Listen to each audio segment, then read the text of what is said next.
I look more critically at the design on Peta's arm. The alternating pattern of light and dark suggests sunlight falling through the leaves in the woods.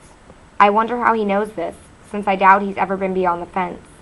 Has he been able to pick this up from just that scraggly old apple tree in his backyard? Somehow this whole thing, his skill, those inaccessible cakes, the praise of the camouflage expert, annoys me. It's lovely. If only you could frost someone to death, I say. Don't be so superior. You can never tell what you'll find in the arena. Say it's actually a giant cake, begins Peta. Say we move on, I break in. So the next 3 days pass with Peta and me going quietly from station to station. We do pick up some valuable skills, from starting fires to knife throwing to making shelter. Despite Haymitch's order to appear mediocre, Peta excels in hand-to-hand combat, and I sweep the edible plants test without blinking an eye. We steer clear of archery and weightlifting, though, wanting to save those for our private lessons.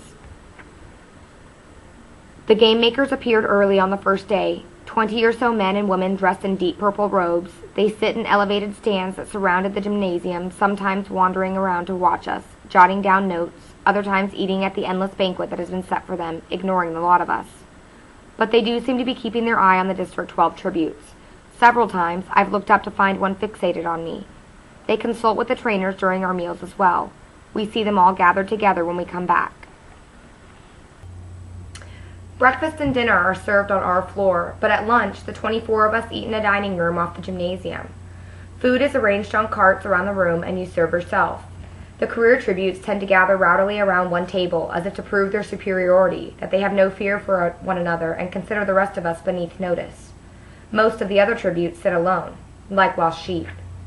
No one says a word to us. Peta and I eat together, and since Haymitch keeps dogging us about it, try to keep up a friendly conversation during meals. It's not easy to find a topic.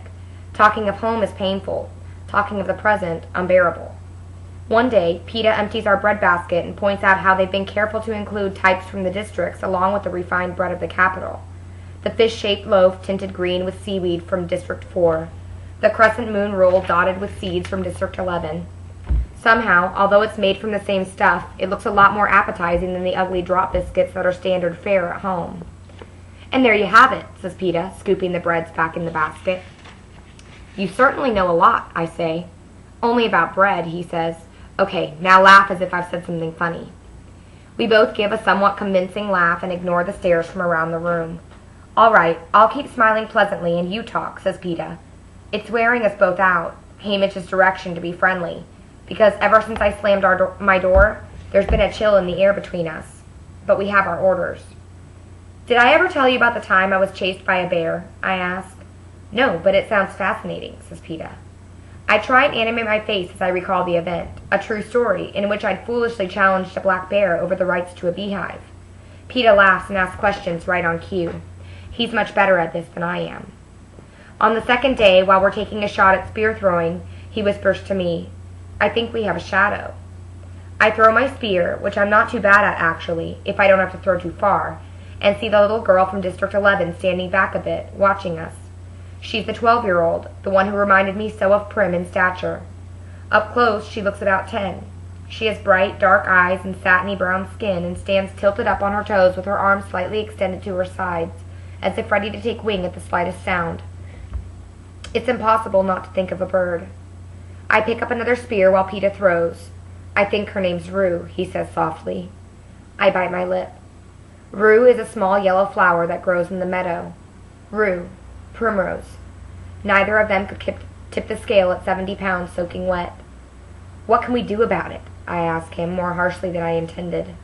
Nothing to do, he says. Just making conversation. Now that I know she's there, it's hard to ignore the child. She slips up and joins us at different stations. Like me, she's clever with plants, climbs swiftly, and has good aim. She can hit the target every time with a slingshot. But what is a slingshot against a 220-pound male with a sword? Back on the District 12 floor, Haymitch and Effie grill us throughout breakfast and dinner about every moment of the day. What we did, who watched us, how the other tributes size up. Cena and Portia aren't around, so there's no one to add any sanity to the meals. Not that Haymitch and Effie are fighting anymore. Instead, they seem to be of one mind, determined to whip us into shape. Full of endless directions about what we should do and not do in training. Peta is more patient, but I become fed up and surly. When we finally escape to bed on the second night, Peeta mumbles, "Someone ought to get Haymitch a drink." I make a sound that is somewhere between a snort and a laugh. Then I catch myself. It's messing with my mind too much, trying to keep straight when we're supposedly friends when we're not. At least when we get into the arena, I'll know where we stand. Don't let's pretend when there's no one around. All right, Katniss, he said tiredly. After that, we only talk in front of people. On the third day of training, they start to call us out to lunch for our private sessions with the game makers. District by district, first the boy, then the girl tribute. As usual, District 12 is slated to go last. We linger in the dining room, unsure where else to go. No one comes back once they've left. As the room empties, the pressure to appear friendly lightens. By the time they call Rue, we are left alone. We sit in silence until they summon Peeta. He rises. Remember what Haymitch said about being sure to throw the weights. The words come out of my mouth without permission. Thanks. I will, he says. You shoot straight. I nod. I don't know why I said anything at all, although if I'm going to lose, I'd rather Peeta win than the others. Better for our district, for my mother and Prim. After about 15 minutes, they call my name. I smooth my hair, set my shoulders back, and walk into the gymnasium. Instantly, I know I'm in trouble. They've been here too long, the game makers. Sat through 23 other demonstrations. Had too much wine, most of them. Want more than anything to go home. There's nothing I can do but continue with the plan. I walk to the archery station. Oh, the weapons. I've been itching to get my hands on them for days. Bows made of wood and plastic and metal and materials I can't even name. Arrows with feathers cut in flawless uniform lines. I choose a bow, string it, and sling the matching quiver of arrows over my shoulder. There's a shooting range, but it's much too limited. Standard bullseyes and human silhouettes. I walk to the center of the gymnasium and pick my first target, the dummy used for knife practice. Even as I pull back on the bow, I know something is wrong. The string's tighter than the one I use at home, the arrow more rigid. I miss the dummy by a couple of inches and lose what little attention I had been commanding. For a moment, I'm humiliated. Then I head back to the bullseye. I shoot again and again until I get the feel of these new weapons. Back in the center of the gymnasium, I take my initial position and skewer the dummy right through the heart. Then I sever the rope that holds the sandbag for boxing, and the bag splits open as it slams into the ground.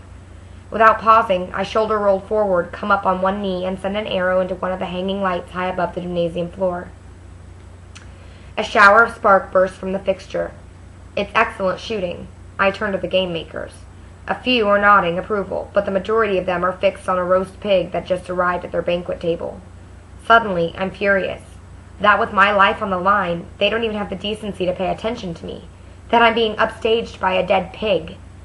My heart starts to pound. I can feel my face burning. Without thinking, I pull an arrow from my quiver and send it straight at the game maker's table. I hear shouts of alarm as people stumble back. The arrow skewers the apple in the pig's mouth and pins it to the wall behind it. Everyone stares at me in disbelief. Thank you for your consideration, I say. Then I give a slight bow and walk straight towards the exit without being dismissed.